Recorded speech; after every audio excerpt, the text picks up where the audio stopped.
Personne ne m'a gardé de place au dîner de famille. C'est juste une célébration de la réussite, a dit ma sœur. Alors, j'ai commandé une pizza, j'ai mangé seul, et je me suis regardé aux informations nationales. Le lendemain matin, mon téléphone n'arrêtait pas de sonner. Je n'aurais jamais pensé écrire cette histoire, mais après tout ce qui s'est passé le week-end dernier, j'ai besoin de vider mon sac. Certains d'entre vous m'ont peut-être vu aux informations, mais vous ne connaissez pas toute l'histoire. Croyez-moi, elle vaut la peine d'être lue.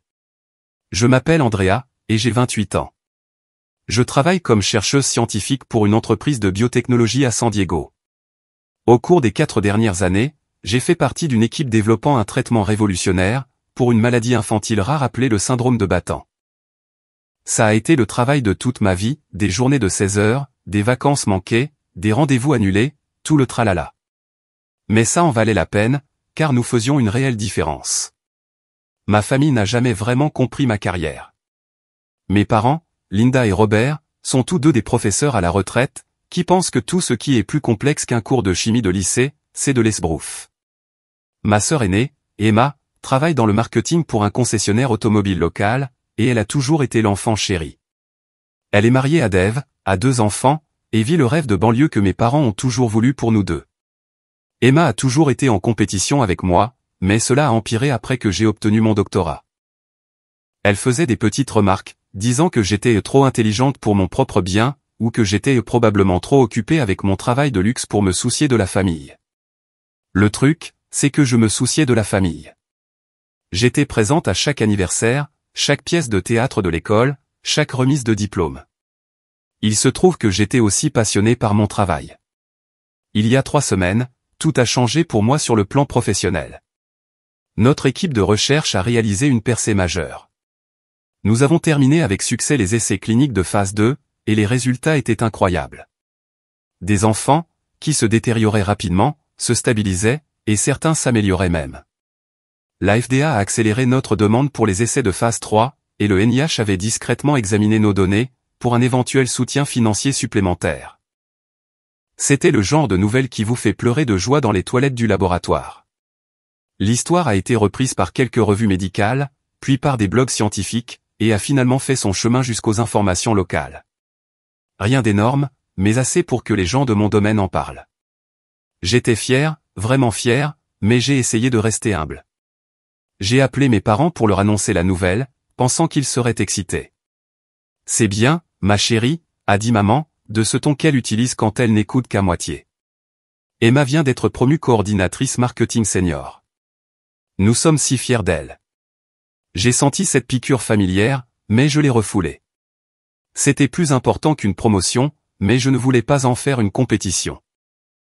C'est super pour Emma, mais maman, ce traitement pourrait t'aider à sauver la vie d'enfant. Je suis sûr que c'est très important pour toi, ma chérie. Oh, ton père m'appelle pour le dîner. Cela aurait dû être mon premier signal d'alarme. Quelques jours plus tard, Emma m'a appelé. Elle était inhabituellement joyeuse, ce qui me rendait toujours méfiante. Andrea, j'ai entendu dire que ton petit projet scientifique a fait les infos. C'est trop mignon. Ce n'est pas un petit projet, Emma. Nous parlons d'un traitement qui pourrait aider des enfants atteints d'une maladie mortelle. C'est vrai, c'est vrai. Eh bien, en parlant de réussite, Dave et moi voulions inviter la famille à dîner ce samedi. Nous fêtons ma promotion, et je me suis dit que ce serait bien d'être tous ensemble. J'étais touché qu'elle m'inclue. Ça a l'air merveilleux. À quelle heure dois-je venir? Oh, 18h30. Viens juste comme tu es. Je m'occupe de tout. Tu es sûr? Je pourrais apporter un dessert ou du vin ou... Non, juste toi. À samedi. Samedi est arrivé, et j'étais vraiment excité. J'avais fait tellement de nuits blanches au travail qu'un dîner de famille semblait parfait. Je me suis bien habillé, mais pas trop formellement, j'ai quand même apporté une bouteille du vin préféré d'Emma, et j'ai conduit jusqu'à sa maison en banlieue.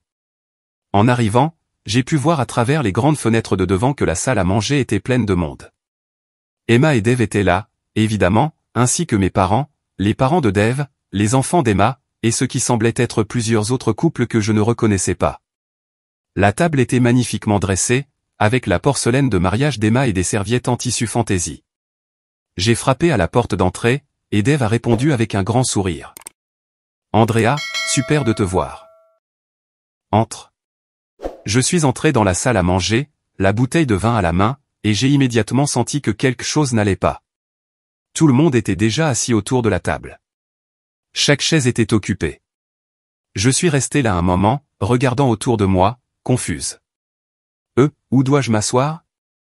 Emma a levé les yeux de sa place en bout de table, et je jurais qu'il y avait une lueur de quelque chose dans ses yeux. Pas de la surprise, mais de la satisfaction. Oh mon Dieu, Andrea. J'ai complètement mal compté les chaises. Nous en avons juste assez pour tous ceux qui ont répondu à l'invitation. Mais tu m'as invité. Je suis là. Je sais, et je suis si contente que tu sois venu. Tu peux juste prendre une chaise dans la cuisine. J'ai regardé vers la cuisine et j'ai vu une chaise pliante appuyée contre le comptoir, une chaise pliante en métal bon marché, qui me placerait environ 15 cm plus bas que tout le monde à table. Emma, tu savais que je venais. Tu m'as appelé et invité toi-même. Elle a haussé les épaules, avec cette fausse expression innocente qu'elle avait perfectionnée dans son enfance. J'imagine que j'ai oublié de te compter quand je planifiais. Ce n'est pas grave, n'est-ce pas? C'est juste une chaise. Mes parents étaient assis à la droite d'Emma, et ils évitaient tous les deux soigneusement mon regard. Les parents de Dave, que j'avais rencontrés peut-être 3 fois, semblaient mal à l'aise. Les autres couples, que je réalisais maintenant être des amis du travail d'Emma, essayaient de faire comme s'ils n'assistaient pas à ce moment familial gênant. En fait, ai-je dit, ma voix étonnamment stable, je pense que je vais passer mon tour pour le dîner. Félicitations pour ta promotion, Emma. J'ai posé la bouteille de vin sur le comptoir et je me suis dirigé vers la porte. Andrea, ne sois pas dramatique, a crié Emma derrière moi. C'est juste une célébration de la réussite. Certains d'entre nous ont de vraies réussites à fêter. Cela m'a arrêté net. Je me suis retourné, et tout le monde à table me regardait maintenant. De vraies réussites, ai-je répété. Eh bien, tu sais, des choses qui comptent vraiment pour les gens. Tout le monde ne peut pas s'identifier à tes petites expériences de laboratoire. La pièce était plongée dans un silence de mort. Même les enfants d'Emma avaient cessé de bavarder. J'aurais pu dire beaucoup de choses à ce moment-là. J'aurais pu énumérer mes diplômes, mes publications, le fait que les petites expériences de laboratoire pourraient sauver la vie d'enfants. J'aurais pu souligner que je ne l'avais jamais, pas une seule fois, rabaissé à propos de son travail, même quand elle avait du mal à vendre des voitures pendant la récession. J'aurais pu demander à mes parents pourquoi ils restaient là, sans rien dire, pendant que leur fille humiliait leur autre fille. Au lieu de cela, j'ai juste dit « bon appétit ». Je suis rentré chez moi dans un étrange état de choc. Ce n'était pas seulement qu'Emma avait été cruelle, même si elle l'avait été. C'était que mes parents étaient restés là et avaient regardé faire. Ils avaient vu leur fille exclure délibérément leur autre fille, et ils n'avaient rien dit. Quand je suis arrivé à mon appartement, j'étais trop nerveuse pour avoir faim, mais j'ai quand même commandé une pizza. Un plat réconfortant semblait approprié. En attendant la livraison, je me suis versé un verre de vin et j'ai essayé de digérer ce qui venait de se passer. C'est alors que mon téléphone a sonné. C'était mon ami et collègue, le docteur Marcus Chen, qui était le chercheur principal de notre projet. Andrea, tu regardes Channel 7 News? Non. Pourquoi? Allume-la. Maintenant. J'ai attrapé la télécommande et j'ai mis Channel 7. Le présentateur du week-end était en pleine phrase. Le travail révolutionnaire d'une équipe de recherche locale sur le traitement du syndrome de Batten a attiré l'attention des instituts nationaux de la santé.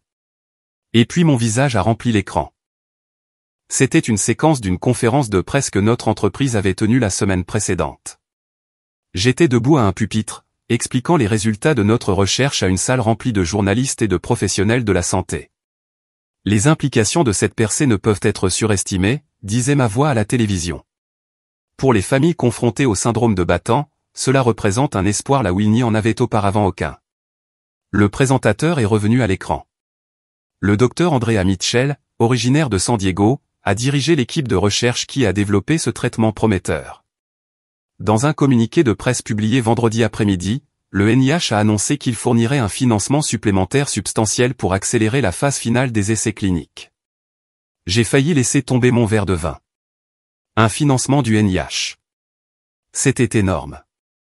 C'était plus qu'énorme.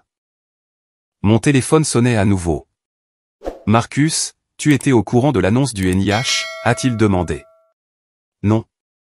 Quand est-ce que c'est arrivé? Apparemment, ils examinent nos données de phase 2 depuis des semaines. L'annonce a été faite dans un communiqué de presse vendredi après-midi, mais les chaînes d'information ne l'ont reprise que ce soir. Andrea, c'est incroyable. Tu sais ce que ça signifie? Je savais ce que ça signifiait. Le financement du NIH accélérerait notre calendrier d'au moins 18 mois. Cela signifiait une attention nationale pour notre recherche. Cela signifiait que les enfants atteints du syndrome de Batten auraient accès au traitement plus tôt que nous n'aurions jamais osé l'espérer. Je n'arrive pas à croire que ça arrive, ai-je dit. Crois-le. Oh, et Andrea, je viens de raccrocher avec un producteur de CNN. Ils veulent t'interviewer lundi matin. Quelque chose sur les jeunes scientifiques qui font des découvertes révolutionnaires. Après avoir raccroché avec Marcus, je me suis assise sur mon canapé avec ma pizza, et je me suis regardé aux informations 2 fois de plus. L'histoire se propageait. Channel 7 rediffusait le reportage, et je voyais des notifications apparaître sur mon téléphone, de Twitter et de LinkedIn. J'ai pensé au mot d'Emma, de vraie réussite, et des choses qui comptent vraiment pour les gens. L'ironie était si parfaite que ça en était presque douloureux. En parcourant mon téléphone, j'ai commencé à voir l'histoire reprise par d'autres chaînes locales.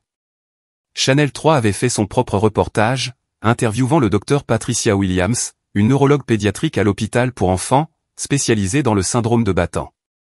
Elle était pratiquement rayonnante en parlant de notre recherche. Ce que le docteur Mitchell et son équipe ont accompli représente un changement de paradigme dans notre approche des maladies pédiatriques rares, a-t-elle dit à la caméra. Pour les familles confrontées au syndrome de Batten, ce n'est pas seulement une nouvelle médicale. C'est un miracle. Un miracle. J'ai posé ma part de pizza et j'ai vraiment laissé cette idée faire son chemin. Pendant que j'étais assise dans la cuisine d'Emma, à regarder une chaise pliante, des familles à travers le pays apprenaient que leurs enfants pourraient avoir une chance de vivre. Mon ordinateur portable était toujours ouvert sur la table basse, alors j'ai décidé de vérifier mes emails professionnels. Grosse erreur. Ma boîte de réception était inondée. Des collègues du monde entier, des chercheurs dont je n'avais lu le nom que dans des revues, des groupes de défense des patients, et cela m'a coupé le souffle des familles. Le premier email venait d'une mère de Portland, nommée Jennifer, Dr Mitchell, je ne sais pas si vous lirez ceci, mais je devais essayer. Mon fils, David, a été diagnostiqué avec le syndrome de Batten à l'âge de 6 ans. Il en a maintenant 9, et on nous a dit de nous préparer au pire. Mais je viens de vous voir aux informations, et pour la première fois en 3 ans, je me permets d'espérer. Merci de dédier votre vie à sauver des enfants comme mon David. Vous êtes une héroïne. Je pleurais à nouveau. Une héroïne. Cette femme m'appelait une héroïne. Et 3 heures plus tôt, ma propre sœur m'avait fait sentir comme une gêne. L'email suivant venait d'un grand-père du Texas, ma petite fille Lucie a le syndrome de Batten. Elle vient d'avoir 7 ans. Quand votre histoire est passée aux informations ce soir, ma fille m'a appelé en pleurant. Mais pour la première fois, c'était des larmes de joie. Nous avons vu Lucie nous échapper peu à peu. Mais peut-être que maintenant, peut-être qu'elle a une chance. Que Dieu vous bénisse, vous et votre travail. Email après email, tous des variations sur le même thème, des familles qui vivaient dans l'ombre du diagnostic terminal de leurs enfants, voyant soudainement la lumière. Je les ai tous lus, en pleurant dans ma pizza. Il y en avait un d'une adolescente nommée Ashley, atteinte de la forme juvénile du syndrome de Batten, Dr Mitchell, j'ai 16 ans, et j'ai la forme juvénile du syndrome de Batten. La plupart des gens avec ma forme de la maladie ne vivent pas au-delà du début de la vingtaine.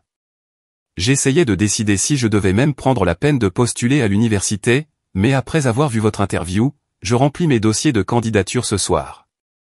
Merci de me donner une raison de planifier un avenir. Celui-là m'a complètement brisé. Je suis resté assise là, sanglotant sur mon canapé, la pizza oubliée, submergée par le poids de ce que nous avions accompli et de ce que cela signifiait pour de vraies personnes. Vers 22 heures, mon téléphone a vibré avec un texto de ma colocataire d'université, Jessica, qui vit à Chicago. Andrea, je viens de te voir aux infos. Tu es célèbre. Tellement fier de toi. Puis un autre de mon directeur de thèse, le Dr Reynolds, Andrea, je viens de regarder ton interview. Un travail extraordinaire. Tu devrais être très fier. Mon professeur de chimie du lycée, Monsieur Patterson, avait réussi à trouver mon numéro, Andrea Mitchell, j'ai toujours su que tu changerais le monde. Félicitations pour cette incroyable percée. Les messages continuaient d'affluer, amis, anciens camarades de classe, professeurs, même mon propriétaire, qui avait apparemment vu l'histoire et fait le lien avec sa locataire. Mon téléphone vibrait constamment, mais toujours rien de ma famille. J'ai essayé de me dire qu'ils ne l'avaient probablement pas encore vu. C'était samedi soir. Peut-être qu'ils étaient occupés. Peut-être qu'ils ne regardaient pas les informations. Peut-être qu'ils le verraient demain et m'appelleraient alors. Mais au fond de moi, je savais qu'ils l'avaient vu. Dans le monde d'aujourd'hui, quelqu'un les aurait identifiés sur Facebook ou leur aurait envoyé le lien. Ils l'avaient vu, et ils gardaient le silence. Cela faisait plus mal que l'humiliation du dîner d'Emma. Vers 23 heures, j'ai décidé de vérifier les réseaux sociaux correctement. J'avais été identifié dans des dizaines de publications. L'histoire avait été partagée des centaines de fois sur Facebook. Sur Twitter, les gens utilisaient des hashtags comme. Mais ce qui m'a vraiment touché, ce sont les publications d'autres scientifiques. Des chercheurs que j'admirais depuis des années partageaient l'histoire et commentaient l'importance de notre travail. Le docteur Amanda Rodriguez, de Stanford, a qualifié notre recherche de révolutionnaire, qui sauvera d'innombrables vies. Le docteur Stephen Chen, de Johns Hopkins, a écrit « C'est pour ça que nous faisons de la science, pour donner de l'espoir là où il n'y en avait aucun. » La validation de mes pairs était bouleversante. C'étaient des gens qui comprenaient les longues heures, les expériences ratées, les subventions qui n'arrivaient pas, la pression de publier ou de périr. Ils savaient ce qu'il fallait pour accomplir quelque chose comme ça, et ils célébraient avec moi. J'ai parcouru les commentaires sur la publication Facebook de la chaîne d'information. La plupart étaient positifs, mais quelques-uns m'ont fait réfléchir. Hype médiatique typique. Ça n'aboutira probablement à rien. Combien coûtera ce remède miracle aux familles ordinaires? Encore une scientifique surpayée qui attire l'attention pour faire son travail. Ces commentaires piquaient, mais ils étaient largement surpassés par des commentaires comme « Mon neveu a le syndrome de Batten. Cela donne tellement d'espoir à notre famille, et merci, Dr Mitchell, pour votre dévouement à aider les enfants. » Voilà à quoi ressemblent les vrais héros. J'ai fermé mon ordinateur portable et j'ai terminé ma pizza dans un silence contemplatif. La journée avait été un tel tourbillon d'émotions, l'humiliation au dîner d'Emma, le choc de la couverture médiatique, la réponse écrasante des familles et des collègues. J'avais l'impression de vivre la vie de quelqu'un d'autre. Mon téléphone a de nouveau sonné. Cette fois, c'était le docteur Sarah Kim, une chercheuse de l'Université de Washington, qui travaillait sur une approche différente pour traiter le syndrome de Batten. Andrea, je devais appeler. Ce que vous avez accompli est incroyable. Nos approches sont complémentaires. Avez-vous envisagé la possibilité d'une thérapie combinée? Nous avons parlé pendant 1 heure du potentiel de combiner nos approches de recherche. Elle était brillante, et la conversation m'a laissé encore plus excité quant à l'avenir de notre travail. Après avoir raccroché, j'ai réalisé que quelque chose avait changé. Plus tôt dans la soirée, j'étais concentré sur le rejet de ma famille et mes propres sentiments blessés. Mais parler au docteur Kim, lire les emails des familles, voir la réponse de la communauté scientifique, tout cela m'a rappelé pourquoi j'avais choisi cette carrière en premier lieu. Ce n'était pas pour la reconnaissance, les récompenses, ou même pour prouver quoi que ce soit à ma famille. C'était pour Ashley, qui remplissait ses dossiers d'inscription à l'université malgré son diagnostic. C'était pour David, Lucie, et tous les autres enfants dont les familles s'autorisaient à espérer pour la première fois depuis des années. Cette prise de conscience n'a pas diminué la douleur causée par la cruauté d'Emma, mais elle l'a mise en perspective. Ma valeur en tant que personne et en tant que scientifique n'était pas déterminée par la compréhension ou l'appréciation de ma famille pour mon travail. Elle était déterminée par l'impact que je pouvais avoir sur le monde. Je n'ai pas appelé ma famille cette nuit-là. Je me suis dit qu'ils me contacteraient quand ils verraient les nouvelles. Ma pizza était excellente, d'ailleurs. Parfois, les meilleurs repas sont ceux que l'on mange seul. Dimanche matin est arrivé tôt. J'étais debout à 5 heures du matin pour l'interview de CNN, qui se déroulait par appel vidéo depuis un studio local. Le producteur m'avait briefé sur les questions vendredi après-midi, mais j'étais quand même nerveuse.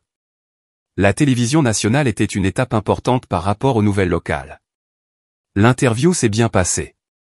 La présentatrice, Maria Santos, était sincèrement intéressée par la recherche et a posé des questions réfléchies sur les implications pour les enfants atteints de maladies rares.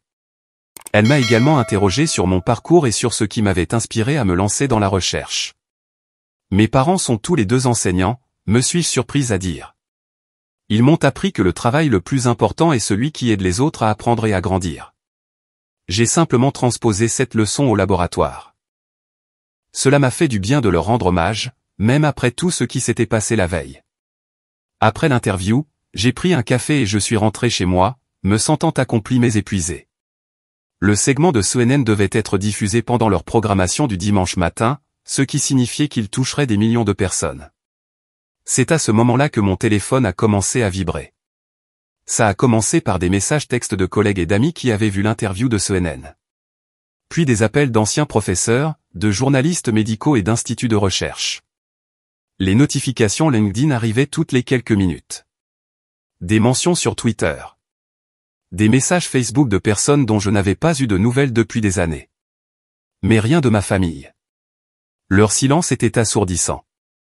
Je n'arrêtais pas de vérifier mon téléphone, pensant que j'avais peut-être manqué un appel ou un texto, mais non. Silence radio de la part des personnes qui auraient dû être les premières à me féliciter. Vers 9 heures, mon téléphone a sonné avec ce que j'espérais être mes parents, mais c'était le docteur Elizabeth Warren, pas la sénatrice, mais une chercheuse à l'hôpital pour enfants de Boston qui suivait notre travail. Andrea, je viens de terminer de regarder votre interview sur CNN. Absolument brillante. Je voulais vous contacter car nous avons plusieurs familles ici qui se posent des questions sur votre recherche. Nous avons parlé pendant 20 minutes de la possibilité que l'hôpital pour enfants de Boston soit l'un de nos sites d'essai de phase 3. L'implication d'un hôpital aussi prestigieux ajouterait une crédibilité significative à notre travail. Il y a autre chose, a dit le docteur Warren avant de raccrocher. On m'a demandé de constituer un panel sur la recherche sur les maladies rares pour la conférence annuelle de l'Association médicale américaine. Accepteriez-vous d'être notre conférencière principale? La conférence de l'AMA. J'avais rêvé d'y prendre la parole un jour, mais j'imaginais que ce serait dans des années. Oui, absolument. Merveilleux. La conférence a lieu à Chicago en octobre. Nous couvrirons toutes vos dépenses, bien sûr, plus des honoraires. Après avoir raccroché, je suis resté assise là, à fixer mon téléphone. Il y a 3 mois, j'étais juste une chercheuse parmi d'autres, travaillant dans une relative obscurité. Maintenant, on me demandait de donner des discours d'ouverture lors de grandes conférences médicales. Mon téléphone a de nouveau sonné. Cette fois, c'était un numéro que je ne reconnaissais pas, avec l'indicatif de Washington, DC et Dr Mitchell, c'est David Chen du bureau du sénateur Martinez. Le sénateur préside le sous-comité sur le financement de la recherche en santé, et elle aimerait vous inviter à témoigner devant le Congrès sur l'importance de la recherche sur les maladies rares. J'ai failli laisser tomber le téléphone. Témoigner devant le Congrès? Oui, madame. L'audition est prévue pour le mois prochain. Nous pensons que votre travail représente exactement le genre de percée qui démontre pourquoi le financement fédéral de la recherche est si crucial. Oui, je serai honoré. Excellent. Mon collègue vous contactera avec les détails sur le témoignage et les arrangements de voyage. Le Congrès. J'allais témoigner devant le Congrès. Je commençais à me demander s'ils avaient vu une partie de la couverture médiatique quand mon téléphone a sonné avec un appel d'un numéro inconnu. Dr Mitchell, c'est Janet Rodriguez du Today Show. Nous serions ravis de vous avoir demain matin pour discuter de votre recherche. Le Today Show? Je me suis assise lourdement sur mon canapé. Oui, je pense que ce serait possible. Merveilleux. Nous demanderons à un producteur de vous contacter avec les détails. 3 autres demandes d'interview sont arrivées au cours de l'heure suivante, Good Morning America, un podcast scientifique avec plus d'1 million d'abonnés, et un réalisateur de documentaire qui voulait présenter notre recherche dans un film sur les percées médicales. Mais ce qui m'a vraiment submergé, ce sont les messages personnels qui continuaient d'affluer. Ma boîte de réception était inondée de messages de familles, d'autres chercheurs, de professionnels de la santé, et même de quelques célébrités ayant des membres de leur famille atteints de maladies rares. Un email m'a particulièrement ému. Il venait d'une infirmière nommée Patricia qui travaillait dans une unité de soins intensifs pédiatriques, Dr Mitchell, je suis infirmière en pédiatrie depuis 25 ans. J'ai tenu trop d'enfants dans mes bras alors qu'ils rendaient leur dernier souffle, à cause de maladies que nous ne pouvions pas traiter. Quand j'ai vu votre interview ce matin, j'ai pleuré des larmes de joie, en pensant à tous les enfants que je pourrais voir rentrer chez eux en bonne santé. Merci de me redonner espoir dans ma profession. Un autre venait d'un étudiant en médecine de Johns Hopkins, Dr Mitchell. Je suis en 3e année de médecine, et j'hésitais entre la recherche et la pratique clinique. Votre travail m'a inspiré à poursuivre un parcours combiné MD et PhD. Vous m'avez montré que la recherche, ce n'est pas seulement des publications. C'est changer des vies. Vers midi, j'ai reçu un appel qui m'a fait me redresser. C'était le Dr Francis Collins, l'ancien directeur des Instituts nationaux de la santé. Dr Mitchell, j'espère que vous ne m'en voulez pas d'appeler directement. Je voulais vous féliciter personnellement pour cette percée. Dr Collins, c'est un tel honneur. Je suis votre travail depuis des années. Eh bien, maintenant, c'est moi qui suis le vôtre. Je voulais que vous sachiez que votre recherche est exactement le genre de travail que le NIH s'engage à soutenir. Avez-vous pensé à nos diverses opportunités de financement de la recherche? Il y a plusieurs programmes qui pourraient être parfaits pour développer votre travail. Nous avons discuté des voies de financement potentielles pendant environ 20 minutes. Le fait qu'une personne de la stature du Dr Collins s'intéresse personnellement à ma recherche était surréaliste. Merci beaucoup de m'avoir contacté, Dr Collins. Cela signifie plus que vous ne l'imaginez. Mon petit projet de recherche tranquille devenait un phénomène médiatique. Vers midi, mon téléphone a sonné avec un appel que j'attendais. Maman? Andrea, ma chérie, nous venons de te voir à la télévision. À quelle heure? Ai-je demandé, et j'ai immédiatement regretté mon ton sarcastique. Ne fais pas l'intelligente avec moi. Nous n'avions aucune idée que c'était si important. J'ai essayé de vous dire que c'était important quand j'ai appelé la semaine dernière. Il y a eu une pause. Eh bien, ton père et moi sommes très fiers de toi. Vraiment? Parce que hier soir, Emma a dit que mon travail n'était que de petites expériences de laboratoire qui n'importent pas aux gens, et vous êtes resté là sans rien dire. Une autre pause, plus longue cette fois. Emma était juste excitée par ses propres nouvelles. Tu sais comment elle est. Maman, elle n'a délibérément pas gardé de place pour moi au dîner. Elle m'a fait me sentir mal à l'aise devant des étrangers, et tu as regardé faire. Allons, Andrea, je suis sûr que ce n'était pas intentionnel. C'était absolument intentionnel, et tu le sais. Je pouvais entendre la voix de mon père en arrière-plan, mais je ne distinguais pas ce qu'il disait. Ton père dit que nous devrions tous oublier ça. La famille, c'est la famille. Vraiment? Parce que je ne me sens pas vraiment comme faisant partie de la famille en ce moment. Andrea Mitchell, ça suffit. Nous t'avons mieux élevé que ça, tu ne dois pas garder rancune. Vous m'avez élevé pour que je me défende. En fait, du moins, c'est ce que je pensais. J'ai raccroché avant qu'elle ne puisse répondre. 1 heure plus tard, Emma a appelé. Andrea, je te dois des excuses. J'ai attendu. Je n'avais aucune idée que ton truc allait prendre une telle ampleur. Si j'avais su, j'aurais évidemment fait en sorte que tu aies une place convenable. Mon truc? Tes recherches, le truc du traitement. Emma, c'était déjà une grosse affaire hier. C'était une grosse affaire la semaine dernière quand j'ai appelé maman et papa pour leur en parler. C'était une grosse affaire il y a 3 ans quand j'ai commencé à y travailler. Eh bien, je ne le savais pas. Parce que tu n'as jamais demandé. Parce que tu n'écoutes jamais quand je parle de mon travail. Parce que tu as passé des années à mépriser tout ce que je fais comme étant sans importance. Ce n'est pas juste. Je t'ai toujours soutenu. Tu as appelé ça de petites expériences de laboratoire hier soir, devant tes amis. Tu m'as fait me sentir comme une étrangère à un dîner de famille. J'étais juste. J'étais excité par ma promotion. Je voulais qu'une soirée soit consacrée à moi. Elle aurait pu être consacrée à toi, Emma. J'aurais été heureuse de fêter ta promotion. Mais au lieu de ça, tu as préféré me rabaisser. Je ne voulais pas si, tu le voulais. Tu le voulais absolument. La question est pourquoi. Elle est restée silencieuse un long moment. Écoute, c'est difficile parfois, d'accord? Tu es l'intelligente. Tu l'as toujours été. Tu as eu les bourses, les diplômes, le travail chic, et moi, je suis juste. Moi. Tu es ma sœur. Ce n'est pas juste n'importe quoi. Mais si. Et quand tu as appelé à propos de ton truc de recherche, et que maman et papa étaient si excités. Ils n'étaient pas excités, Emma. Ils ont à peine écouté. Eh bien, ils auraient dû l'être.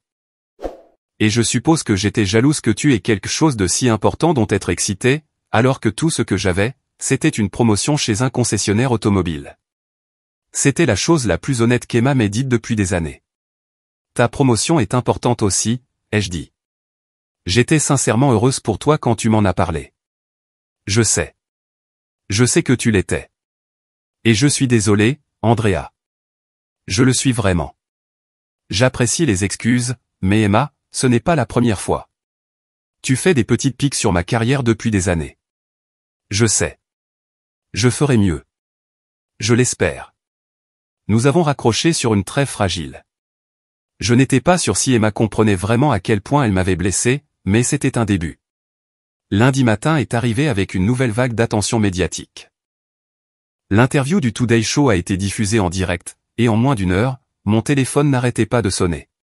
Plus de demandes d'interview, d'intervention, et quelque chose que je n'avais pas prévu, des groupes de défense des patients qui me contactaient pour me remercier.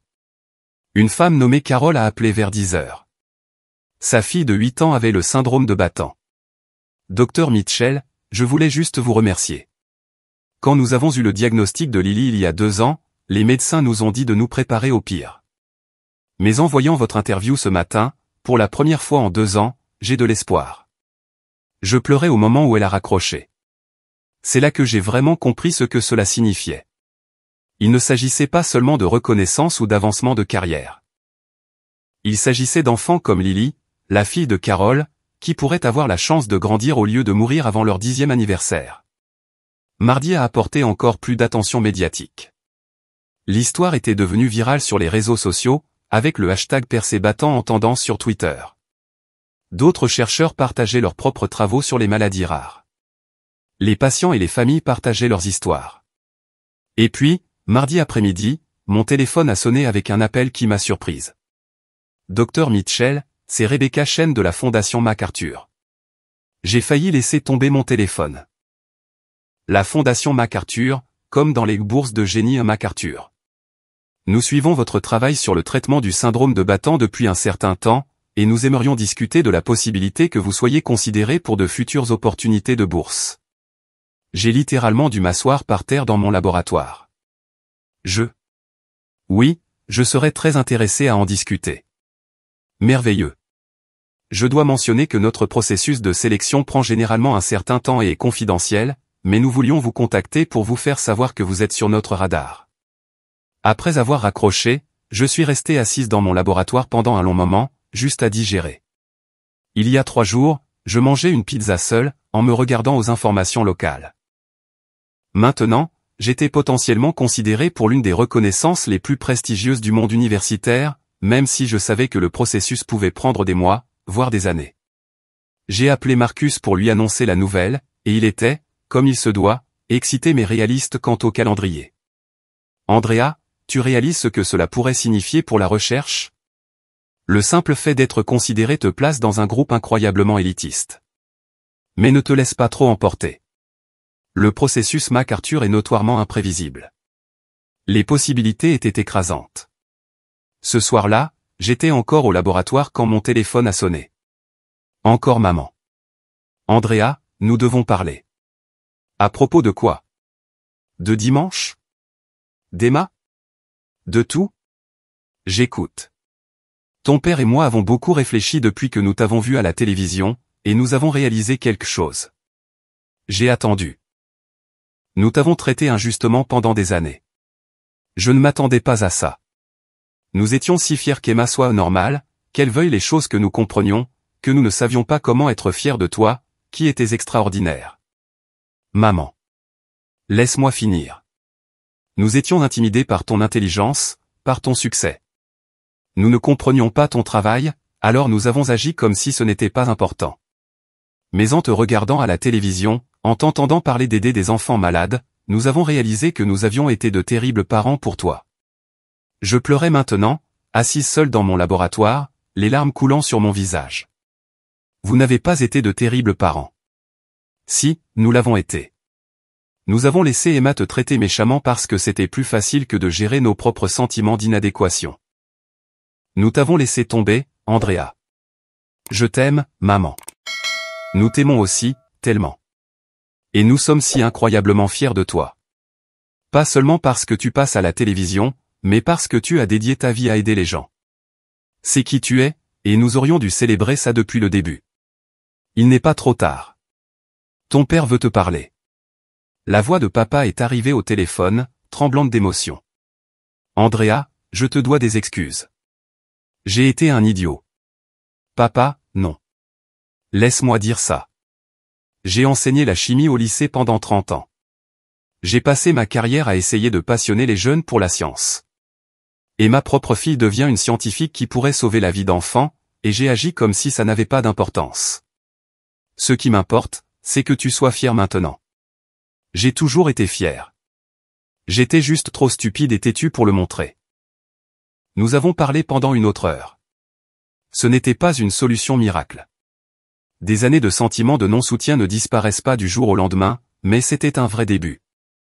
Mercredi a apporté la nouvelle que la Fondation MacArthur voulait programmer une interview formelle. Le Today Show voulait faire un reportage de suivi, et plus important encore, le NIH a annoncé que nos essais de phase 3 accélérés commenceraient dans 10 mois, au lieu des 2 ans et demi initialement prévus. Cet après-midi-là, Emma a appelé. Andrea, pouvons-nous nous voir pour un café? Je veux te parler correctement. Nous nous sommes retrouvés dans un café près de mon appartement. Emma avait l'air nerveuse, ce qui était inhabituel pour elle. J'ai regardé toutes tes interviews, a-t-elle commencé, lu les articles sur tes recherches, et je comprends enfin ce que tu fais. Jean, je le comprends vraiment. Elle a sorti son téléphone et m'a montré une vidéo. C'était un reportage télévisé sur une famille dont l'enfant avait le syndrome de Batten. Ce petit garçon, Tyler, il a le même âge que mon Jack. Sa mère parlait de la façon dont ils attendaient simplement qu'il meure. Et puis elle a entendu parler de tes recherches. Elle a dit que c'était la première fois en 3 ans qu'elle ressentait de l'espoir. Emma pleurait maintenant. C'est ça que tu fais, Andrea. Tu donnes de l'espoir aux parents que leurs enfants puissent vivre. Et moi, j'ai appelé ça une petite expérience de laboratoire. Emma, non. Laisse-moi finir. Je dois dire ça. J'ai été jalouse de toi toute notre vie. Tu as toujours été plus intelligente, plus accomplie, plus tout. Et au lieu d'être fière d'être ta sœur, j'ai passé des années à essayer de te faire sentir petite pour que je puisse me sentir grande. Je n'ai jamais voulu que tu te sentes petite. Je sais. C'est ce qui rend les choses pires. Tu n'as jamais fait que me soutenir, et je t'ai remercié en te démolissant. Elle a essuyé ses yeux avec une serviette en papier. Je ne sais pas si tu peux me pardonner, mais je veux essayer d'être meilleure. Je veux être la sœur que tu mérites. Tu le es déjà, Emma. Tu es là, n'est-ce pas? Nous nous sommes serrés dans les bras par-dessus la table, toutes les deux pleurant dans nos tasses de café. Puis-je te demander quelque chose? A dit Emma. Bien sûr. Quand tu étais assise seule à manger une pizza samedi soir, étais-tu au courant du financement du NIH et de toute l'attention médiatique? Je n'en avais aucune idée. Je pensais juste passer une soirée tranquille à la maison, à penser mes blessures. Et tu n'étais pas en colère? Tu n'as pas commandé cette pizza en pensant à une vengeance ou à nous le faire payer? J'ai ri.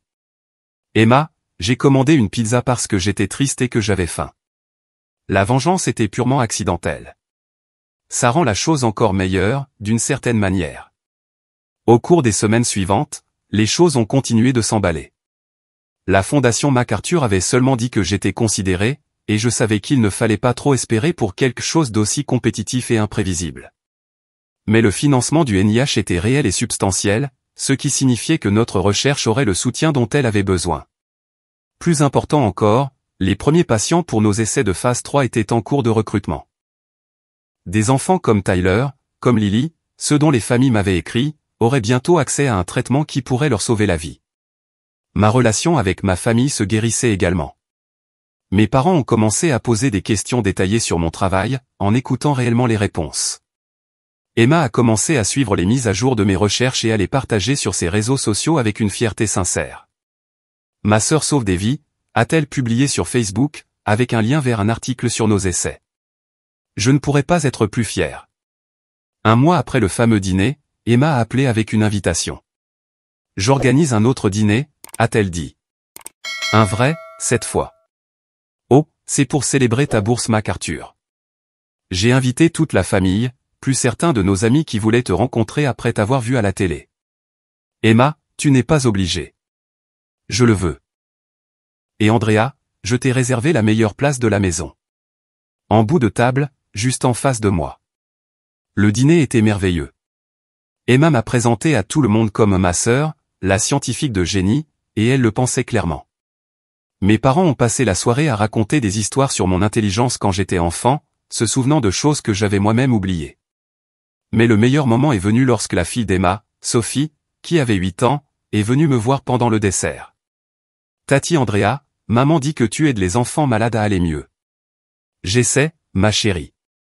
Je veux être une scientifique comme toi quand je serai grande. Tu peux être tout ce que tu veux, Sophie. Veux-tu que je t'apprenne la science? J'ai regardé Emma de l'autre côté de la table, qui rayonnait de fierté. J'adorerais. En rentrant chez moi ce soir-là, j'ai pensé à quel point ma vie avait changé de façon spectaculaire en quelques semaines seulement. La reconnaissance, le financement, l'attention des médias, tout cela était incroyable. Mais ce qui comptait le plus, c'était que ma famille comprenait enfin qui j'étais et ce que j'essayais d'accomplir. Parfois, la meilleure vengeance n'est pas du tout planifiée. Parfois, c'est simplement de vivre sa vie si pleinement et si authentiquement que les gens qui ont essayé de vous rabaisser ne peuvent s'empêcher de voir à quel point ils avaient tort. Je n'ai jamais fini cette pizza du soir du premier dîner d'Emma. Mais j'ai le sentiment que c'était le repas le plus important que je n'ai jamais mangé. Car pendant que j'étais assise seule dans mon appartement, pensant que mon travail n'importait à personne, des enfants et des familles du monde entier étaient sur le point de recevoir une nouvelle qui allait changer leur vie pour toujours. Et ça vaut plus que n'importe quelle place à n'importe quelle table. Les appels téléphoniques et les demandes d'interview ont finalement ralenti, mais le vrai travail ne fait que commencer. Les essais de phase 3 débutent dans 3 mois. Si tout se passe bien, nous pourrions avoir un traitement approuvé par la FDA d'ici 2 ans. Il y a encore des défis à relever. La recherche est imprévisible, et il n'y a aucune garantie en médecine. Mais pour la première fois depuis des années, j'ai l'impression que ma famille est vraiment derrière moi, comprenant non seulement ce que je fais, mais pourquoi c'est important. Emma m'a envoyé un texto hier, j'ai vu un autre article sur le début des essais. Tellement fier d'être ta sœur. J'ai répondu, tellement fier d'être la tienne, aussi. Et je le pensais. Parce qu'au bout du compte, nous sommes une famille. Même quand nous nous décevons, même quand nous nous blessons, nous restons une famille. La différence, maintenant, c'est que nous choisissons de faire mieux. C'est ça, la vraie victoire, je pense. Pas l'attention des médias, ni les récompenses, ni même la recherche révolutionnaire. La victoire, c'est de choisir de se voir clairement, de se soutenir sincèrement, et de célébrer les succès des autres sans réserve. Il a fallu une histoire aux informations nationales pour que ma famille me voie vraiment. Mais maintenant qu'ils le font, je ne pense pas qu'ils détourneront à nouveau le regard. Et la prochaine fois que quelqu'un me posera des questions sur mes petites expériences de laboratoire, je sourirai simplement et je leur parlerai de Tyler, de Lily, et de tous les autres enfants qui pourraient avoir la chance de grandir grâce au travail que nous faisons dans ces laboratoires. Voilà à quoi ressemble une vraie réussite. Pas une place à table, mais la connaissance que vous avez utilisée vos dons pour rendre le monde un peu meilleur. La pizza était excellente, d'ailleurs. Je recommande vivement de manger seul de temps en temps. On ne sait jamais ce qui peut arriver pendant qu'on découvre à quel point on apprécie sa propre compagnie.